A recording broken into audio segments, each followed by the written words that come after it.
Good day, good day, good day. Welcome to our lesson. If you are new to the channel, please go through our playlist and also old videos to see other topics that we've covered so far. So, and also if you are new to the channel, please subscribe, like, and also comment and also share. And then also you can comment any type of problem or any type of question you want us to try for you guys. So today I'll be focusing on Maths paper 2, which is trigonometry.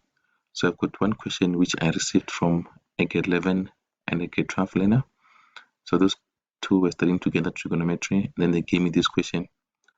So on this question, they were asked to show that sin squared x plus cos squared x is equals to 1. So basically they have to prove that sin squared x plus cos squared x will give us 1. So when you get the table problem, always remember that you need to prove that left hand side and right hand side are equal to each other. So you must look for a side, it can either be left or right, where you can where it looks more complicated or where you can even score marks from. So if you look at this one that we're given, it's clearly obvious that I'm only given 1 this side, so I can't really do anything with 1. But we're given a lot of things this side, so we can focus on the left hand side, meaning our focus will be on this other side, which is the left hand side, because our aim is to show that left hand side must be equals to 1, which is our right hand side. So that will be our main focus for this question. So we'll be attempting to prove that those two sides are equal to each other. So without wasting any time, let's go straight to it. Let's go straight to the question. So we know so far when we did our grade 10 trigonometry, we know about right angle triangles. So if they give us a right angle triangle, for example, it has got 3 different sides. This side we call the opposite side, and then we've got this side which is called the hypotenuse, and then we always have this side which is called the adjacent. Those are our 3 sides that we know so far from grade 10. So also you need to know that the adjacent side will always put x to represent the adjacent side, and then opposite we always put letter y, and then the hypotenuse is letter r. Those are the 3 symbols we always use for those 3 different sides. So if we to represent a sign, we tend to use what we call a SOHCAHTOA. SOHCAHTOA is what we tend to use if we have to find what sign will look like, or what cos might look like, or what tan might look like. So we call this SOHCAHTOA. So SOHCAHTOA will give us the equal way to represent our information. So that will be SOHCAHTOA. So from here we know that sine, it's always opposite over hypotenuse. So whenever you see sine, you must think of opposite over hypotenuse. And then what is opposite? Opposite we know is the y side. And then what is hypotenuse? That's r, if you use the letters based on what we know here. Opposite is y, so for opposite we use the letter y, so that's why I'm putting y over r. And then also for cos, because I'm given sine squared and also cos squared. For cos we know that we've got adjacent, which is a over h. So we've got a over h as our adjacent, as our cos. So we know in terms of letters, this is what x over r, if we have to use those given letters there. So that will be representing cos, which will be x over r. So meaning, in other words, because remember we were given sine squared x there on our problem, because we had sine squared x. So meaning whenever I see sine squared x, I'll just represent with what I know about sine, because we know that sine is what? Opposite over hypotenuse. So on my left side, I'm gonna change that using what we know about right angle triangles now.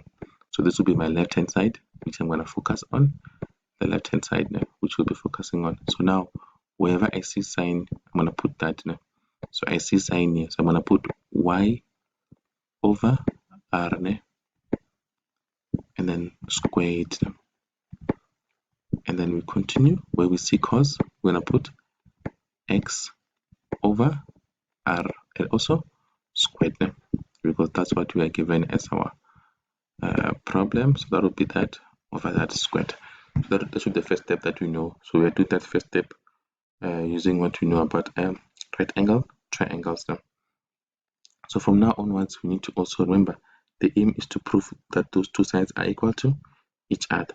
So when you do the squaring part here, this will lead us to y squared over r squared. That should be y squared over r squared, because the squared will affect everything inside, plus this will be x squared over r squared, because the squared outside will affect everything. So that will be what we are ending up with. That's the second step that we're doing. So from now onwards, we just need to look at the given problem. One thing that we see for sure here is that we've got the same common denominator, which is r squared, meaning in other words, I can just have 1 r squared as my common denominator. Then I will add my exponent, my numerator, which is y squared plus x squared. So I'm going to add my numerator, which is y squared plus r squared, y squared plus x squared as my numerator. So from now onwards, we're going to go now and relate these two. Remember theorem of Pythagoras, which state that y squared plus x squared, plus y squared is equals to r squared. That is theorem of Pythagoras that we also know from grade 10. So we need to relate this given problem to that. So if we were to relate this to that, we know that x squared plus y squared is equals to r squared, meaning in other words, wherever you see x squared plus y squared, we can replace that with r squared. There we are. We've got x squared plus y squared, even though it's the other way around, but it's still the same thing. It's still x squared plus y squared. So whenever we see this, we're going to represent or replace it with r squared, because that whole thing is equals to r squared, meaning now I'm going to have r squared as my numerator, and then that is divided by r squared, which is my denominator. And we know in maths that if you divide the same number, the answer is always equals to 1, meaning that this whole thing that we've done so far is giving us 1. And then remember, 1 was also our right hand side, meaning we have proven that left hand side is equals to 1, which is my right hand side. That will be you proving this problem.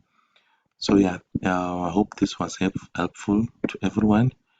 And then if it was not, please comment on the comment section, and I can see how I can assist you. Thank you very much, guys, for your time. And then please don't forget to subscribe and share and like. Thank you.